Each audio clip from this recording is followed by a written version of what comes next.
இன்றைக்கி மரவள்ளி கிழங்கு வச்சு உருளைக்கிழங்கு பொரியல் பண்ணுவோம்ல, அதே மாதிரி அதே டேஸ்ட்டில் எப்படி பண்ணுறதுன்னு பார்க்கலாம். நல்லா கழுவிட்டு இந்த மாதிரி பீஸாக கட் பண்ணிவிட்டு உப்பு தண்ணி விட்டு குக்கரில் நல்லா விசில் வச்சு எடுத்துக்கோங்க. நீங்கள் தோலோடு போட்டிங்கனாலும் அந்த தோல் விரிஞ்சு வந்துடும், எடுத்துக்கலாம். இல்லைன்னா தோலை வந்து நீங்கள் சீவிட்டு கூட வந்து போட்டுக்கலாம்.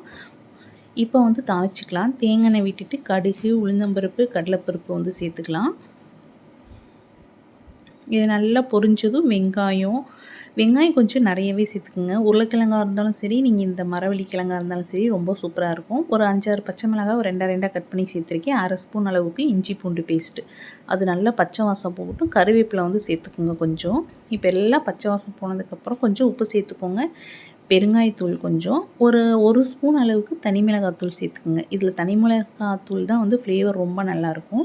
அதை சேர்த்துட்டு நல்லா பச்சை வாசம் போயிடட்டும். இப்போ நான் அந்த வேக வச்சதை வந்து தோல் எடுத்துட்டு நல்ல சின்ன சின்ன பீஸாக வந்து கட் பண்ணி வச்சுருக்கேன். இதை சேர்த்து நல்லா மிக்ஸ் பண்ணிடுங்க. மிக்ஸ் பண்ணிவிட்டு ஒரு சின்ன டம்ளரில் 1/2 டம்ளர் அளவுக்கு வந்து தண்ணி சேர்த்துக்குங்க. அப்போ தான் நல்லா மசிஞ்சு வரும். இதுக்கப்புறம் அடுப்பை ஃபுல்லாக வைக்காதீங்க, சிம்லேயே வச்சு அப்பப்போ மிக்ஸ் பண்ணி விட்டுட்டுருங்க. இப்போ வந்து உங்களுக்கு பிடிச்ச ஃப்ளேவர் சிக்கன் மசாலாவோ இல்லை மட்டன் மசாலா 1 ஸ்பூன் அளவுக்கு சேர்த்துக்கோங்க.